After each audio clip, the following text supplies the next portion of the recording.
أعوذ بالله من الشيطان الرجيم بسم الله الرحمن الرحيم الحمد لله رب العالمين والصلاة والسلام على رسوله الكريم وعلى آله وأصحابه أجمعين رب اشرح لي صدري ويسر لي أمري واحلل عقدة من لساني يفقه قولي اللهم أخرجنا من ظلمات الوهم وأكرمنا بنور الفهم وافتح علينا بمعرفة العلم وسهل أخلاقنا بالحلم واجعلنا ممن يستمعون القول فيتبعون أحسنه اللهم اجعل أعمالنا خالصة لوجهك ولا تجعل فيها حظا لغيرك وصل اللهم على سيدنا ونبينا ومولانا محمد وعلى آله وأصحابه أجمعين والحمد لله رب العالمين. Assalamu alaikum wa rahmatullahi wa barakatuh. How's everyone today? Alhamdulillah, alhamdulillah. Yesterday we were discussing the first of the hikam of Ibn Ata'illah, and it went من علامات الاعتماد على العمل نقصان الرجاء عند وجود الزلل. From the signs of dependence upon actions is that there is a decrease in hope when a downfall occurs or when a slip-up occurs in your action. And I think we discussed it from a number of perspectives. What is i'timad al-amal? Why is it bad? What is nuqsan in al-raja? Why there shouldn't be nuqsan in al-raja when there is a decrease in amal, in action? But perhaps there was something that I forgot to cover. And perhaps Allah made me remember it through having my own zalal.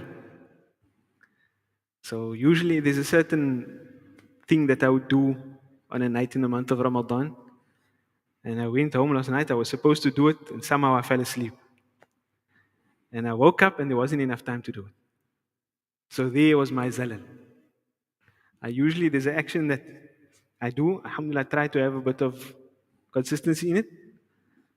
But just the day after speaking about, the night after speaking about this hikmah, there my zalal occurs. What I usually do, I didn't do. You might say, okay, I fell asleep, all of those things, but perhaps I shouldn't have even lied down for that moment. Allahu A'lam. And so it made me feel some things.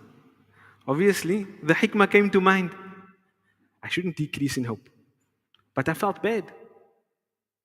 I didn't do what I usually do.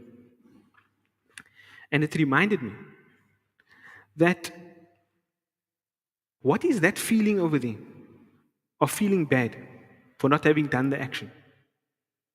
One is that I mustn't lose hope in Allah. My hope in Allah subhanahu wa ta'ala mustn't decrease.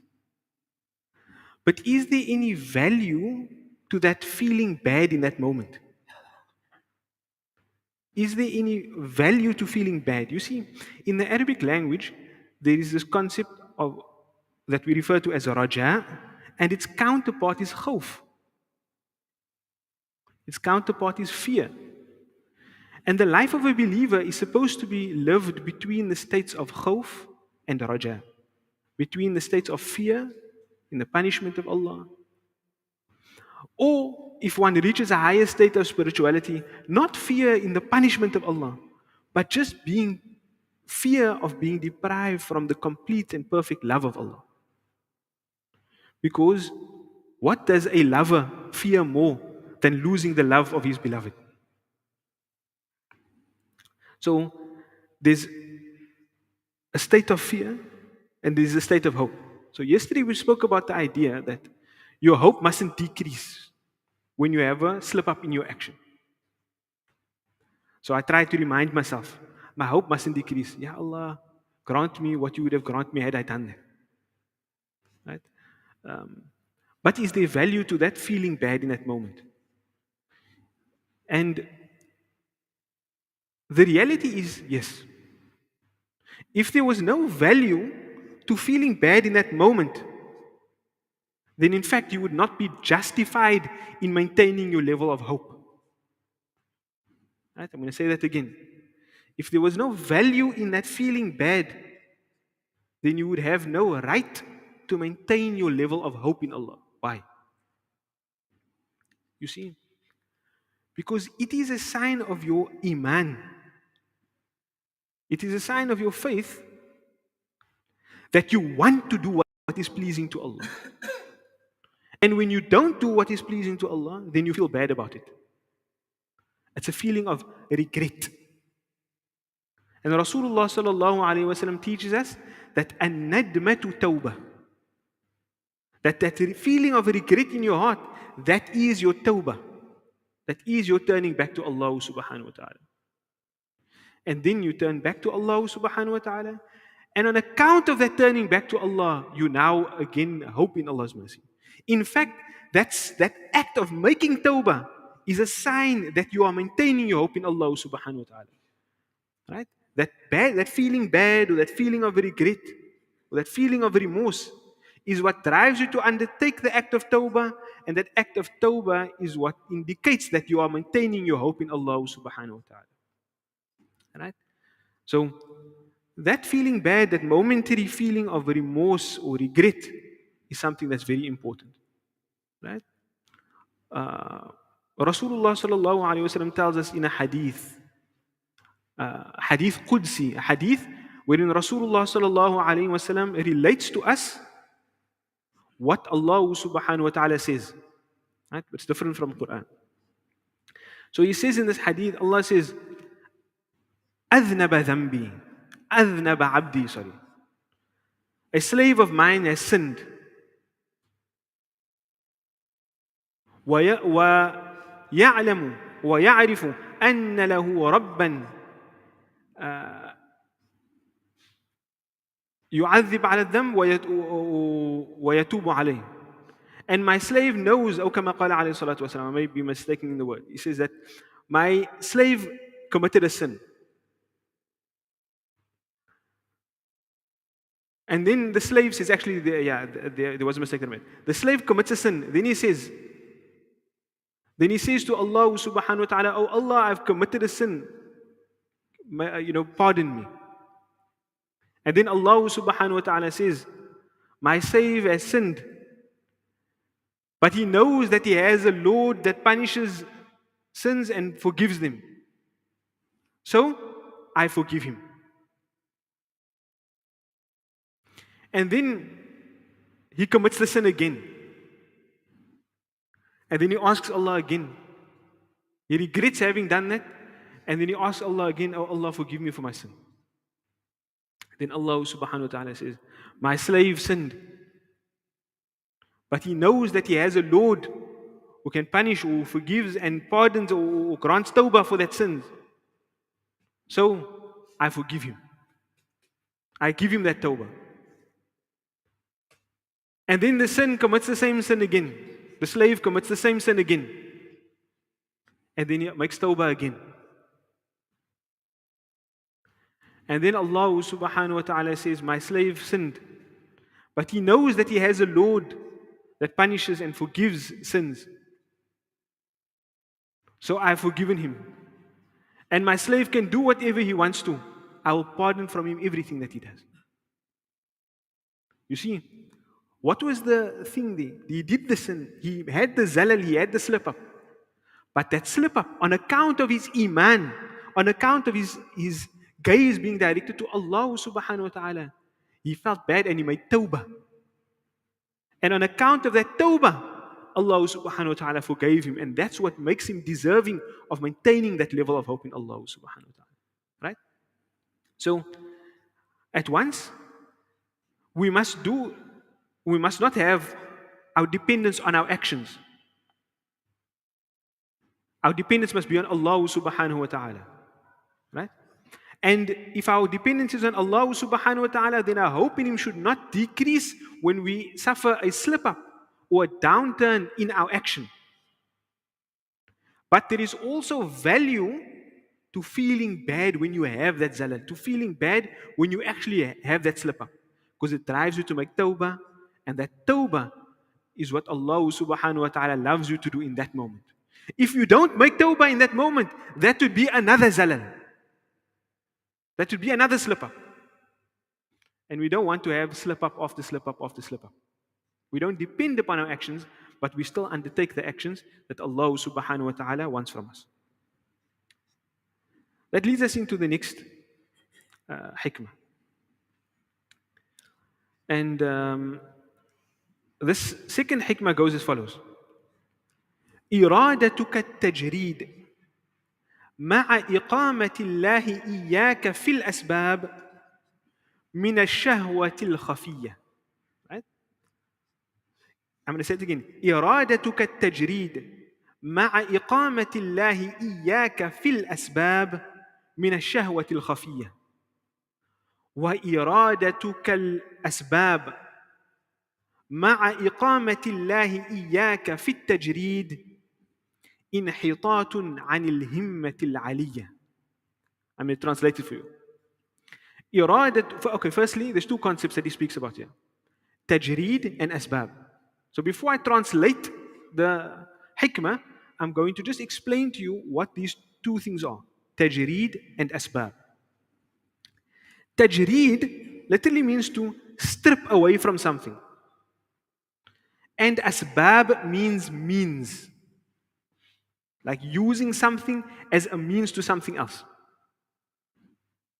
Doing one thing in order to attain another thing.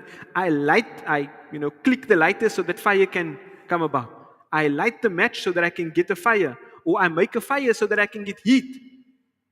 The making of the fire is a sabab to attaining the heat. Right? Yesterday we said you undertake an action because you want to get an outcome, and that outcome is reward from Allah or attaining sustenance or something. But we said what? That when you fail to do the action, you mustn't lose hope that you will still attain the outcome. Right? So there was something there about the relationship between a means and the outcome. Now in this hikmah, he speaks about it more clearly. He says, firstly, there's the idea of stripping away. This word tajreed he uses. What is tajreed? Tajreed is like, it refers in this context to divorcing the dunya. Tajreed refers to like, wanting to isolate oneself from, engaging in worldly activity. That's what tajreed means. And asbab, as he uses the word here, refers to being indulged in doing things to attain outcomes. Going to work, you've just focused on going to work to attain a living. Living in the world of means where you do something to attain another thing. Right? So understand, tajreed is stripping away from the dunya, not engaging in the worldly means. Asbab is engaging in the worldly means to attain outcomes. Right? And oftentimes here it would refer to, or in this context, it will refer more to using means to attain worldly outcomes. Right? So he says what? Allah placing you in a state of tajreed, in a situation where you are blocked off from the means and you must strip away from using the worldly means. Or rather, desiring to strip yourself out of using the worldly means, to seclude yourself from all dunyawi things. Listen to this, it's important. Desiring or intending that you strip away from the world, that you are not going to undertake the means any longer. You're not going to work as much, or you're not going to do, all of those material responsibilities or material things that the human being generally undertakes in the world. Your desire to stop doing that, to seclude yourself from all of those things. Whilst Allah has placed you in a situation of asbab, Allah subhanahu wa ta'ala has placed you in a situation where you have children that you must be responsible for. You have to make nafaqah on them.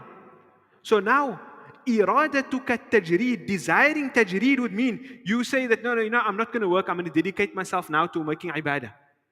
I'm going to go to the masjid every day and I'm going to make salah all day.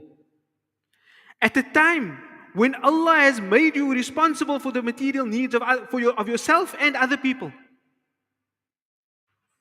So desiring that seclusion or divorcing the dunya, when Allah subhanahu wa ta'ala has placed you in a situation where you must use the asbab, He says, مِنَ الشَّهْوَةِ الْخَفِيَّةِ, that is a hidden desire.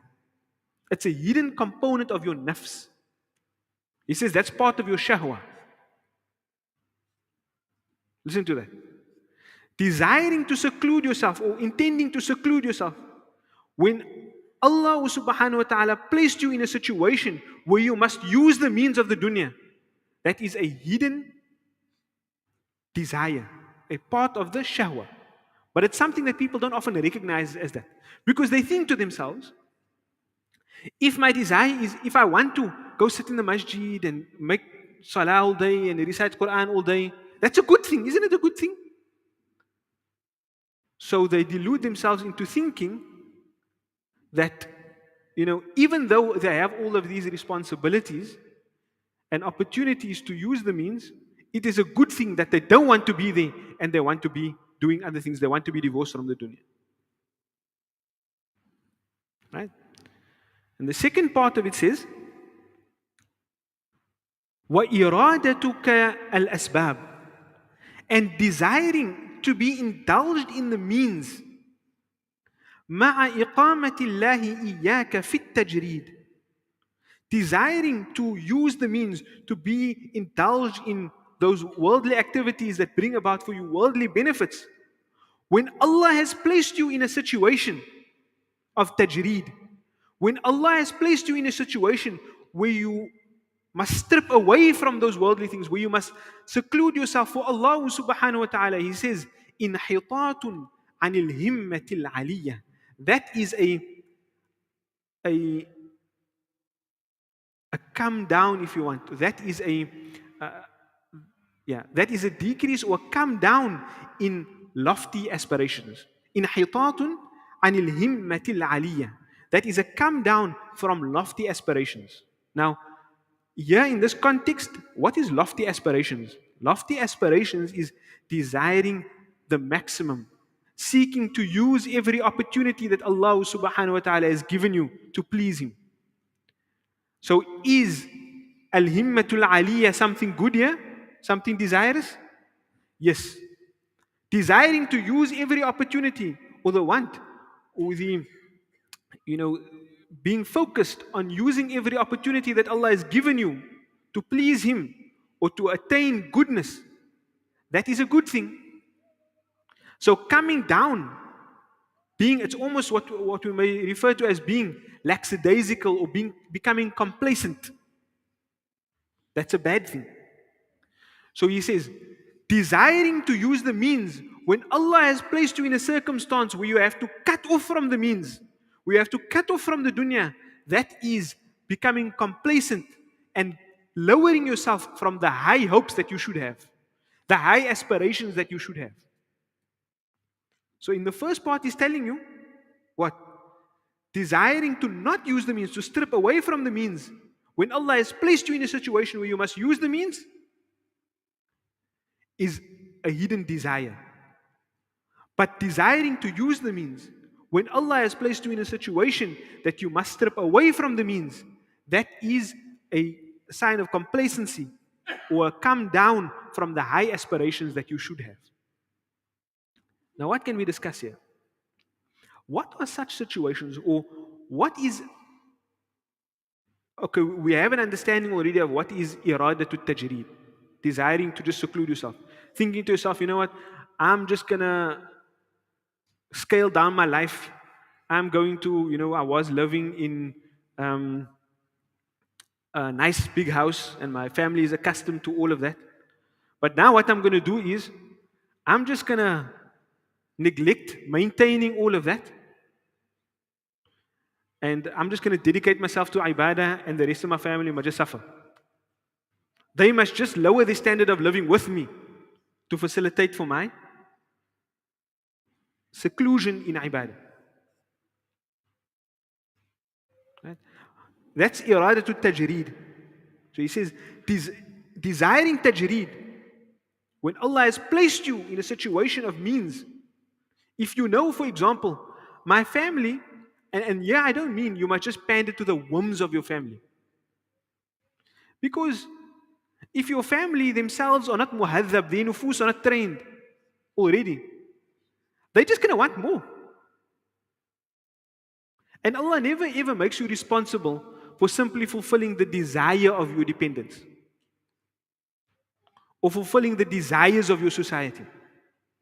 Right? If Allah made me responsible for fulfilling the desires of my family, then every man must work himself to the bone for the rest of his life because his family will always just want more and more and more and more and more and more and more and more. Right? Unless they themselves are trained, unless their nufus themselves are trained.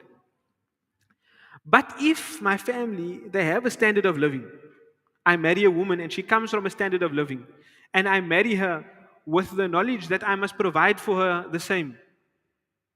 Right? And then one day I wake up and I decide, no, I want to become pious.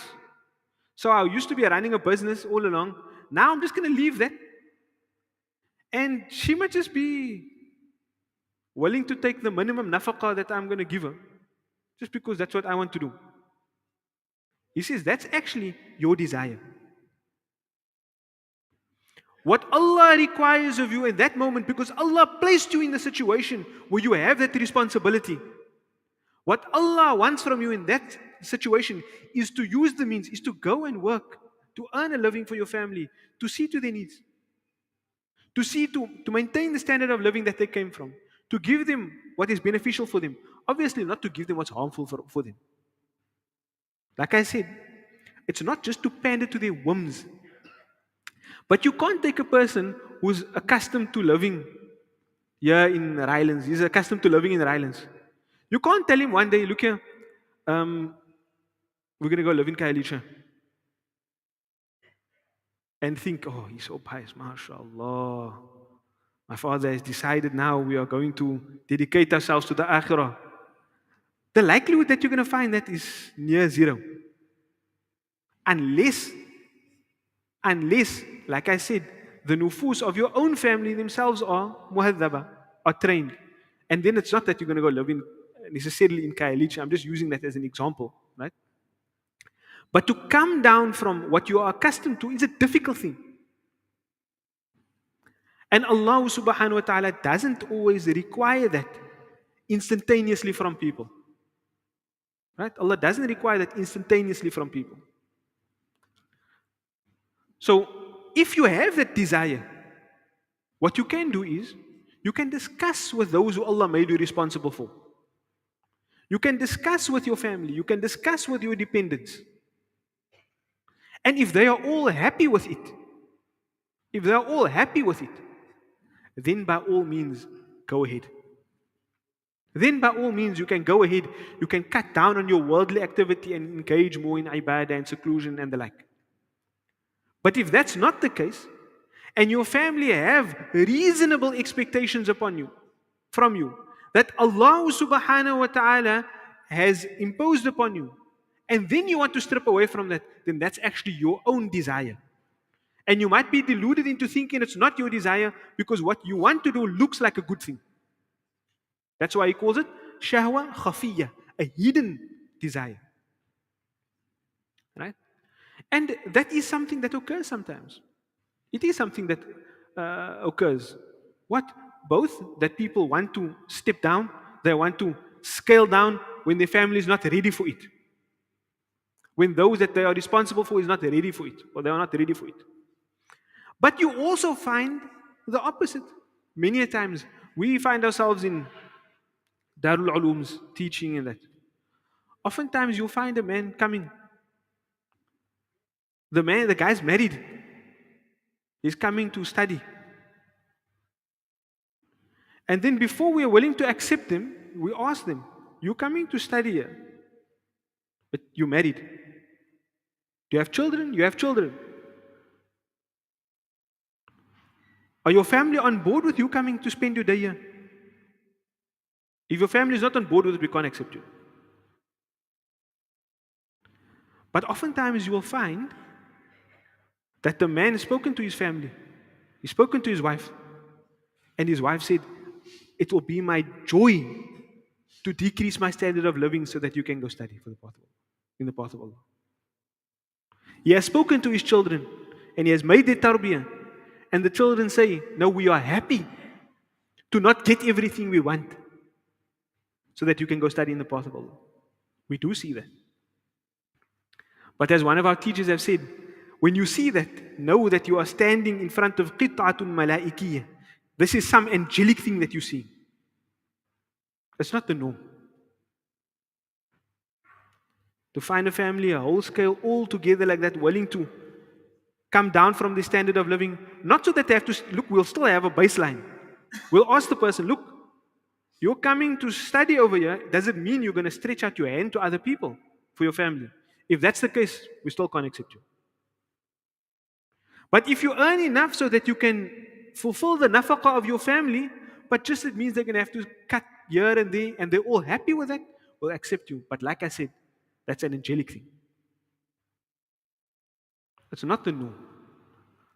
When you find that happening, then you must know these people, Allah selected them for His divine favor. Allah subhanahu wa ta'ala selected these people. Right? So that is a beautiful thing. I'm not saying you must never come down from your standard of living. No. But you mustn't come down from that standard of living when it is required from you by Allah. Right? Or when there are people that depend upon you for that. And now I use the example of a family, just a single family unit. But it may extend beyond that. What if I live in a community and there's lots of struggling people in my community? But for example, I'm a doctor. They don't have the opportunity to work and earn money to see to their needs. They may have some skills, but it's not going to see to the needs of those people. But I have the ability to earn. And I can earn handsomely. And I can use this to look after them. Desiring to leave that work so that you can seclude yourself in worship, that again here is an example of that shahwa khafiyya, of that hidden desire. No. Rather there you should use the means and use it in a manner that will please Allah subhanahu wa ta'ala, and that will be more beloved to Allah subhanahu wa ta'ala in that case. In fact, it would be, a part of a fard kifaya there. Right? We have this important integral part of our Islam called zakah. You can't have zakah if there's no rich people. And according to the normal law of the world, you won't have rich people unless there are people working to earn money. Right? According to the normal law of the world. But again, we as people who Allah placed in this world, with certain laws, normal laws, we interact with the world according to those laws that Allah created, because it's Allah that created those laws. If He didn't want us to interact with those normal laws, He wouldn't have placed those as laws in the world. If Allah wanted us to live in this world, make salah, and not have to go and work, then He would have made it, like I said yesterday, rain chicken. Or some days it would rain money, some days it would rain dates, some days it would rain water, some days it would rain, all of the things that we require for our needs. But Allah didn't make that the system of the world. Allah didn't make that the system of the world. The system of the world is, when you need to earn money, when you need to earn sustenance, you go out and you work in a manner that's pleasing to Allah, according to the law of Allah. You earn your rizq, and you recognize that even when I have undertaken the work, the rizq is still sent by Allah subhanahu wa ta'ala, and I use that rizq in a manner that pleases Allah. And just listen to how many times I mentioned Allah in that equation. But on the face of it, it can look like a normal man, in his normal clothes, going to his normal job, earning normal money, coming to spend it on normal things like food and housing and whatever, and water and electricity and whatever else, for himself, for his family. It looks like a very ordinary life. But if he's doing it in the knowledge that Allah placed me here, Allah placed this responsibility upon me, Allah subhanahu wa ta'ala wants me to undertake these actions, I'm working according to the law that Allah placed for me, then it's still about what? Allah, Allah, Allah. And that man, whilst he's doing all of those seemingly normal worldly things, he's actually in the path of Allah subhanahu wa ta'ala. He's actually in the path of Allah. And Rasulullah sallallahu alayhi wa sallam tells us this in a hadith. There was one day the companions were sitting. They saw a young man come out. And probably for those who are students of Mizan, whatever, I must have told this hadith many times before. This man comes out And some of the companions, they remark, how excellent is this person's strength, how excellent is this person's youth, and his ability, if only he had spent it in the path of Allah. He was going out to work, he got up very early to go and work. If only he had used it in the path of Allah. And they were thinking maybe had he only gone on jihad, etc. So Rasulullah sallallahu alaihi wasallam came to hear of this. And he told them, again I'm paraphrasing, I'm narrating by meaning. Rasulullah sallallahu alaihi wasallam told him that if he is going out to work, to earn money because he has parents who are old and so that he can see to their needs, then he's already in the path of Allah. If he's going out to work because he has a spouse and children and he's going out to work to see to their needs so that they don't have to stretch out their hand to other people to ask of them, then he's already in the path of Allah. If he's going out to work to see to his own needs so that he doesn't have to stretch his hand out to others to ask them, then he's already in the path of Allah. But if he's going out to work so that he can earn money and he can boast with that wealth to people and he can become witty on account of it, then he's in the path of shaitan. Right? So it's telling us that what we must be doing is what? We're working with the means, but because it's the means that Allah created. To the extent that Allah subhanahu wa ta'ala wants from us. Right? In a manner that's pleasing to Allah subhanahu wa ta'ala. If you find yourself living in the world of means, using the means in that state, then that is what Allah wants from you. You are already doing what piety dictates from you. Right? You're already doing what piety dictates from you. However, there are states. There's a time when I can decrease my work, and decreasing my work means that my family and other people are going to suffer. In that state, you must rectify your intention and continue to use the means. Continue to focus on your work and whatever. And know that Allah is pleased with you for that. Then there's a time when you know I can decrease my work. I'm so wealthy already. I can decrease my work. And my family won't suffer. And my family won't suffer. And I can engage in ibadah. What must you do then? In that case, Allah doesn't impose upon you. You can decide to decrease your work, right? And focus more on your ibadah and less on your work and earn less money, have less means. Or you can continue to work and earn more than you require for your family and whoever is dependent upon you. But now the question is, what am I going to do with that excess? Now the question is, am I working for the sake of working,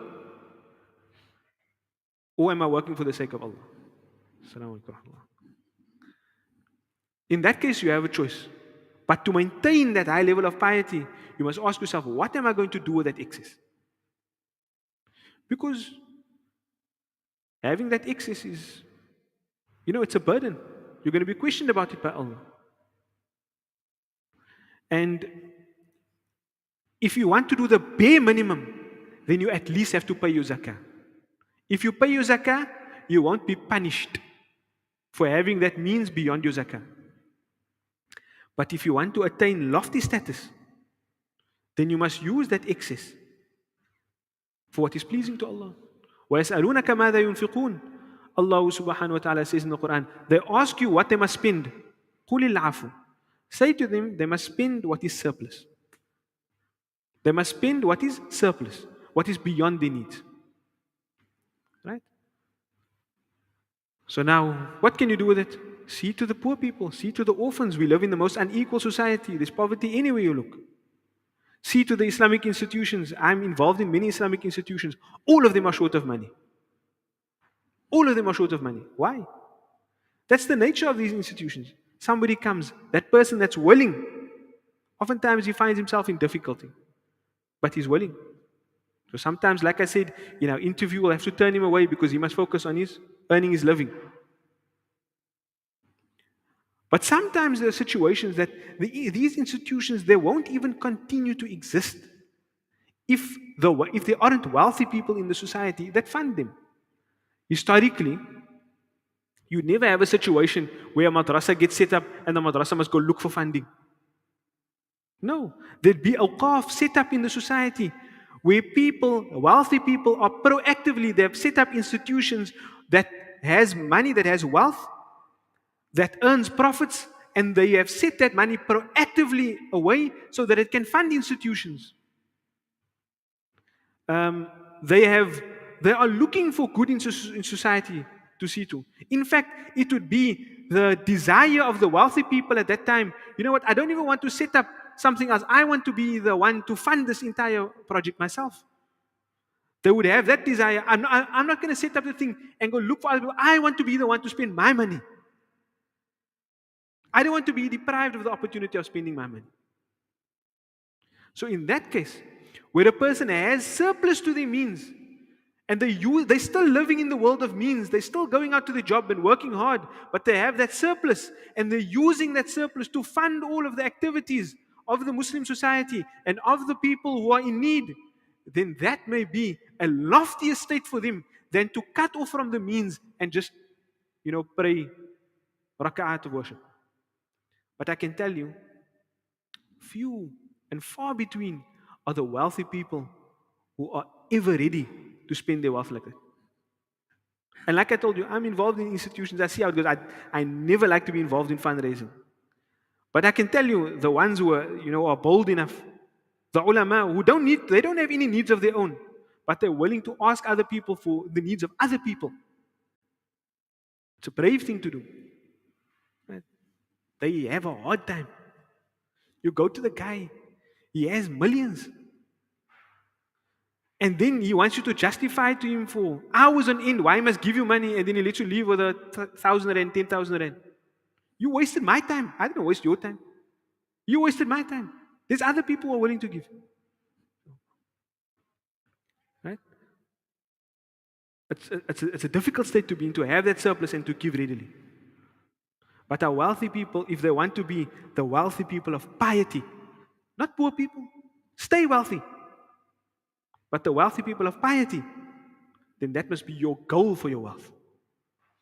That must be your goal for your surplus. As for the second part, so we spoke about where you have enough. If you decrease in your using of the means, then it's going to encroach on those people who are dependent upon you, who have a right over you. Then you must stay using the means, and that's what Allah wants from you. When decreasing your work will not encroach on those who have a right over you, then you have a choice. Either I can continue to work in the means and attain surplus. But if you want to maintain the lofty status of the highest levels of piety, then use that in manners that will please Allah subhanahu wa ta'ala. And if you just want to do the bare minimum, then you must at least be giving your zakah. Right? But if you want to also, you may decide to decrease your usage of the means and dedicate yourself to worship, and Allah subhanahu wa ta'ala would also be happy with that from you. If if that ibadah leads to good states, etc. Right? And oftentimes being a person of those high states means that you can impart those states to other people as well. So there's a judgment call that has to be made there. And every situation will be different. So a person should seek the counsel of an alim that knows how the world works and that knows the person intimately and the state of piety to guide them in that regard. Right? But what about the other situation?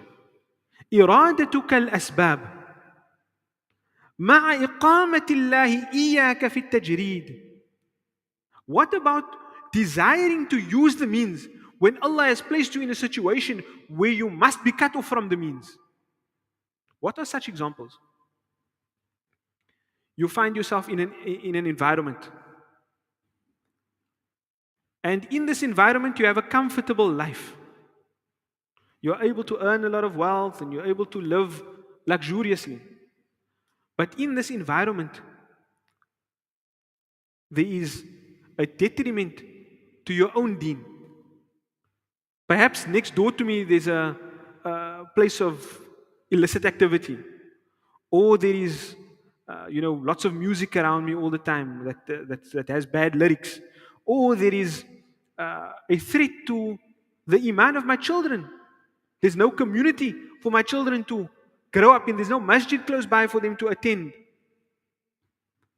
So now, in this situation, you can't say, no, no, no, no, no, no, no, I want to stay having this luxurious lifestyle. Now, in this situation, you must actually, it's required of you, from you, by Allah, to strip yourself out of that comfort. To strip yourself out of that comfort. Even if it means you have to go to a place of lesser comfort. Maybe you're living in Claremont and you're living a luxurious life there, but there's no Muslim community for your children.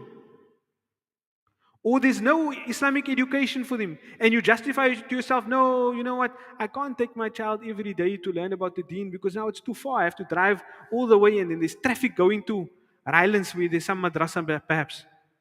So now I decrease and I tell my child, no, you must only go to madrasa on a Saturday. No. Now you might be giving your child material, but you're not fulfilling your responsibility in relation to them, in relation to your deen, in relation to their deen.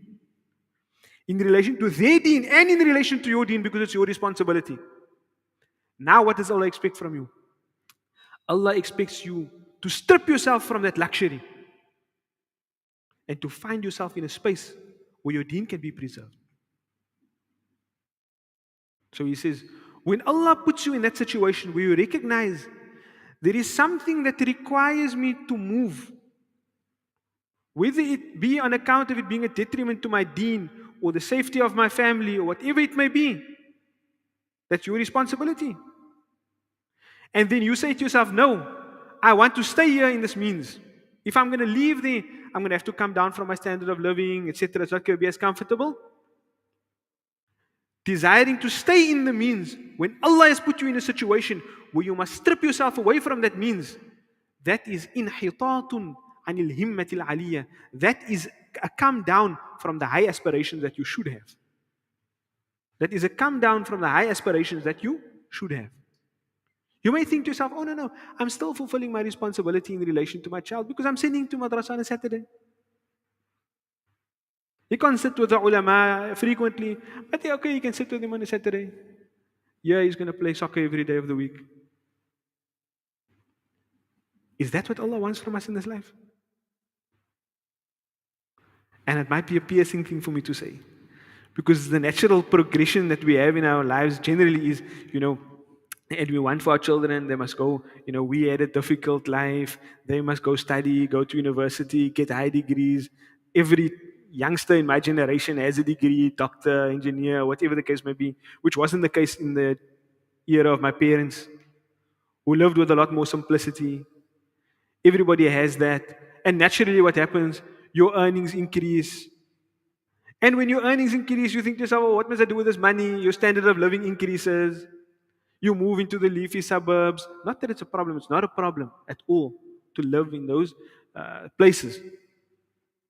But it's a problem if it necessitates a nuqsan in your deen and the deen of your family. Right? So naturally we move that way. And maybe you move out of Surrey Estate and you go live in Claremont. But now there's no Muslim neighbor for your child to play with.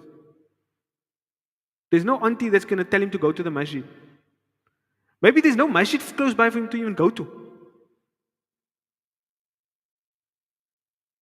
Then that's a problem. Obviously, if you tell yourself and you plan before and you say, look, maybe there's some rough elements in this area, we want to move out. But moving out, there's some challenges in moving out. There's no masjid so close by. But you tell yourself and you dedicate yourself, you know what, I'm moving and I'm cognizant of that. I'm going to do things to ensure that our deen is not harmed. We're going to drive to the masjid every day. And I'm going to ensure that my child has spaces, Muslim spaces, that can cultivate his Islamic character. and you ensure all of those things, then by all means it's fine. But if it's an increase in luxury and the trade-off is deen, we never opt for that.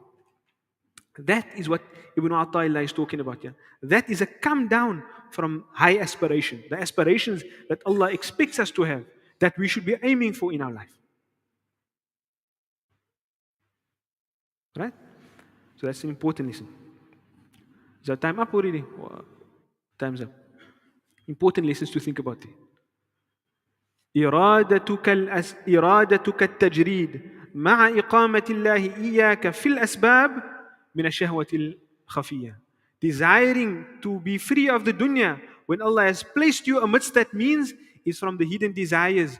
وإرادتك الأسباب مع إقامة الله إياك في التجريد من انحطاط عن الهمة العالية, and desiring to be engaged in the means when Allah has placed you in a situation where you are required to strip yourself away from that luxury and that means, that is a come down from the lofty aspirations that we should be aiming for. Right? So again, something for us to simmer our minds on. In the first part, he's telling you, hey Buddha, you must work. You must work. And if you don't want to work, despite Allah putting you in a situation where you must work, there you're just being lazy. That's what Allah wants from you. But in the second part, He tells you, when Allah wants you to strip away from the dunya, when Allah wants you to strip away from the dunya, despite the fact that you want to be in the means, in the luxury of this dunya and earning more of it, that's a come down from the lofty aspirations. And that's a real thing that we must assess in our lives. Am I in that moment now where I must strip away? Am I in that moment where I must come down? And sometimes that happens in a very subtle way, and sometimes it happens in a very overt way. War breaks out in a community, the family must move. Or you might think of Turkey, for example. Turkey became heavily secularized at a certain time. Many of the ulama, they had to leave. They had lots of luxury, they had lots of wealth there. They had to leave for the sake of their deen. One of my mashayikh that in Syria, he told us once we were walking in Turkey. He's now in Turkey. Obviously, I had to leave Syria. We pointed out a huge, fountain, a huge fountain. And he was telling us that, in our house in Syria, in our courtyard, in the courtyard of our house, we used to have one of these huge fountains. Obviously, that tells you how the rest of the house was. Nice, very nice. And then we went to have supper at his house one day. I guarantee you, the size of his house, the size of his whole place was smaller than from this pillar, I would say, maybe that pillar, till halfway to that wall. From that pillar here, till maybe 4 sufuf, until where I am. That was the entirety of his home. His kitchen, his bathroom, his bedroom, his place for his mother, his place for all of his 4 children, his whatever. Everything in that small space.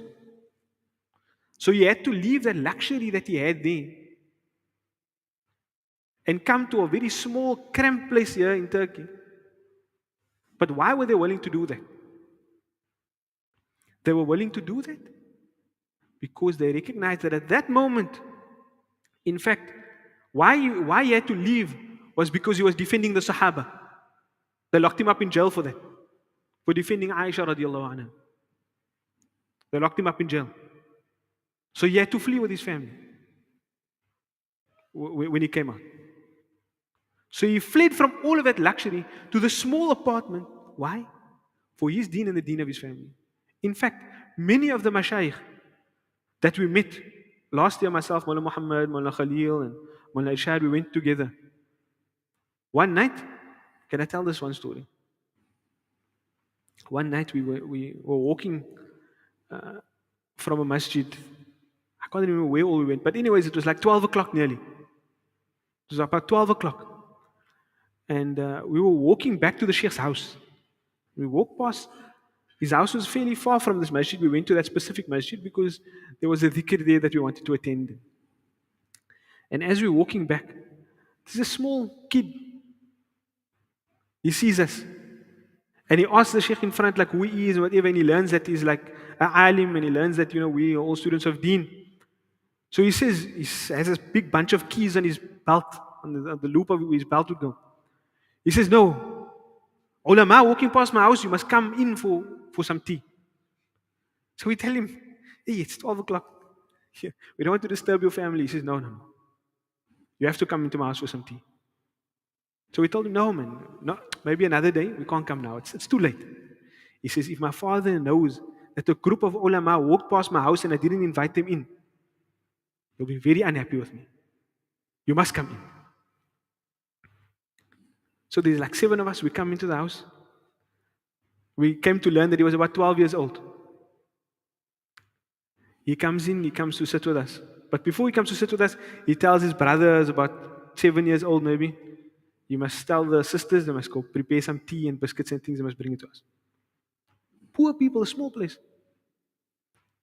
And the sister's like, she was also maybe around, maybe 8 years old or so. She goes to prepare the tea. There's guests now. And the younger brother was maybe about, I don't know how old he was, maybe like 5 or so. He starts looking after the very small baby, playing with her, making her quiet. No, there's guests now. And I was like, shocked out of my mind. Like, what is this, man?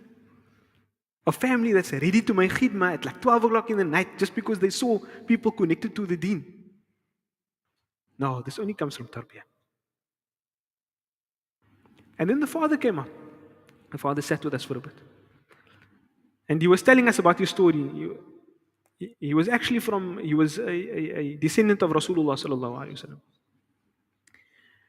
And he was telling us that, he has some high qualifications. He's also a refugee. How can you even call them refugees? But he fled from Syria because of the war. He had to leave with his family, living in a small basic place. And he told us that, he's received offers from numerous countries, Western countries that have refugee programs. America, he mentioned Germany, I think he mentioned Canada as well. And he said, what they offered me was a lot. They would see to all my needs in terms of housing, job, everything, seen to. They showed me the places luxurious. They'll see to the education of my children, everything. But I thought to myself, am I going to take my children out to this place where this masjid is here, where they hear the dhikr every day, and I'm going to take them to that place where I might have all of that luxury, but I know I'm going to be required to assimilate into the society? No. The right decision for me and my family is to stay here in poverty. And look at the children.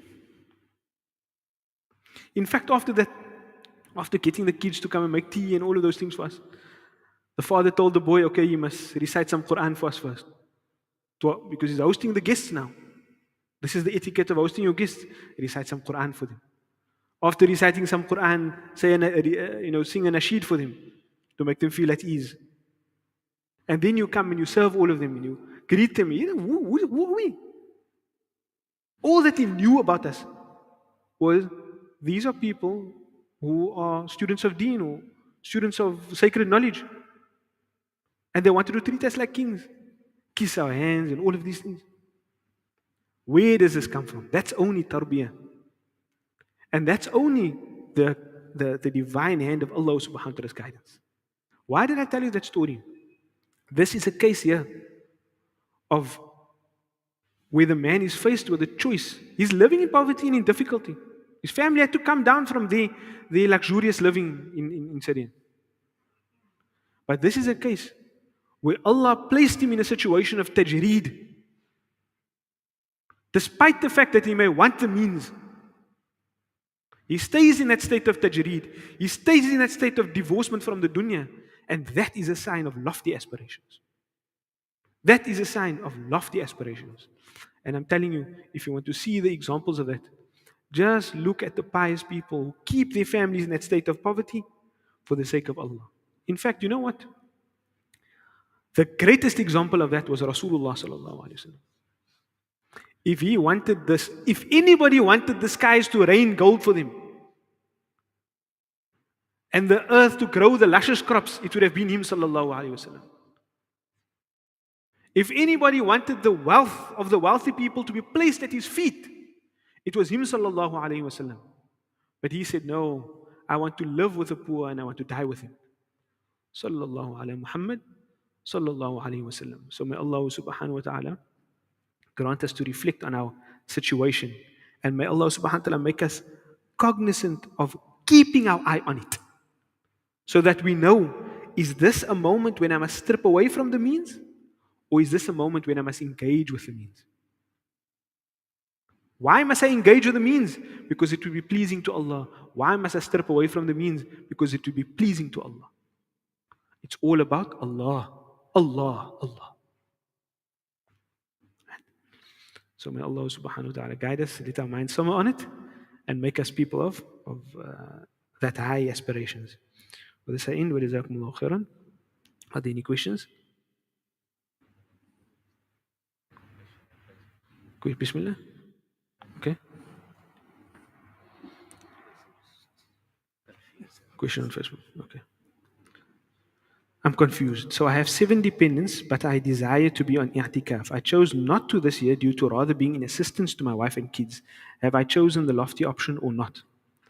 Good question. And I cannot say exactly for your situation.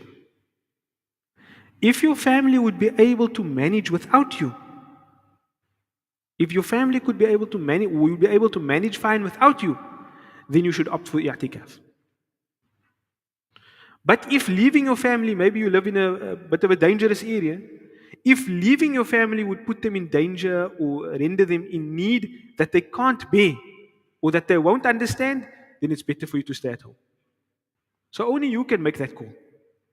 Only you can make that call as to whether you chose the lofty option. But you must remember, there's that creeping thing within our nafs, that laziness within our nafs. Also, where you almost feign the desire to do the pious thing. Where I tell myself, you know what, I want to make i'tikaf this year. But you don't put in your leave. No, you have to ask yourself, did I really have that intention? Or I want to make i'tikaf, but I didn't put in the necessary protocols. Like for me, for example, I know that I can't leave my wife alone at home on the days when I was doing i'tikaf. So I thought to myself, could I make arrangements for her? Could I not make arrangements for her? If I couldn't make arrangements for her, then I'll stay at home.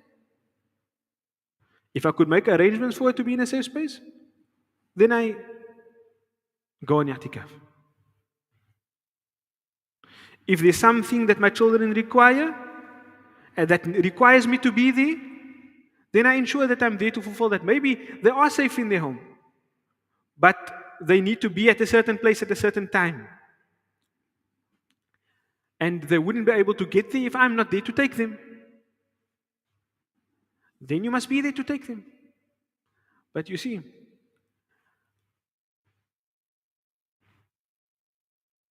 there's a principle that we have also.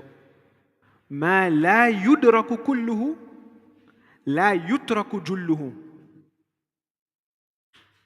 What you cannot attain in its entirety, you shouldn't leave off altogether. ما لا يدرك كله لا يترك جله. If what you cannot attain in its entirety, you shouldn't leave it off altogether. So, if you can't be on i'tikaf in the week because you have some responsibilities, but you can be on i'tikaf on the weekend, then if your intention was sincere, it would drive you to be in the masjid on the weekend. If you cannot be on i'tikaf in the day, but you can spend the nights in the masjid, then your sincere intention would drive you to take the part even though you couldn't attain the whole. So, always be watchful of that laziness that tries to creep upon you. Right? And that's why I mentioned we must be watchful of our state. Am I in a moment of tajreed, or am I in a moment now of asbab, of desiring the asbab when I shouldn't? Is this a time where Allah wants me to strip away, or is this a time where Allah wants me to stay engaged in the dunya? And sometimes it's not very clear, but you must make the call. And that call must come from your sincerity and your sincere desire to please Allah subhanahu wa ta'ala. Right? And like I said, "Ma la yudraku kullu, la yudraku jullu." Sometimes you can't, it doesn't mean you can cut yourself off from the means completely. No, sometimes it means I must work in the day, but I'm going to exert myself a little bit extra at night, and I'm going to go to the antikaf, and I'm going to come back the next day, and I'm going to work again. It's only 10 days. Maybe you can't do it for 10 days on one, but can you do it for 5 days? Then I'm going to be there the odd nights. Right? So don't let that laziness creep up upon you. But that's why it requires somebody to be constantly cognizant of this state. But as an extra advice, a little bit divorced from this hikmah specifically, you should try to have your entire family engaged. Because sometimes you'll find your wife will tell you when you're just being lazy. She'll tell you. You're saying you want to be here because of your family. No, I'm telling you to go. Then you must go. Right? But again, it comes from ensuring that you have tarbiyah together. May Allah subhanahu wa ta'ala guide us. Make our tarbiyah of our family and our entire community. May Allah subhanahu wa ta'ala guide us. وذا سائن وجزاكم الله خيرا وآخر دعوانا أن الحمد لله رب العالمين السلام عليكم ورحمة الله وبركاته.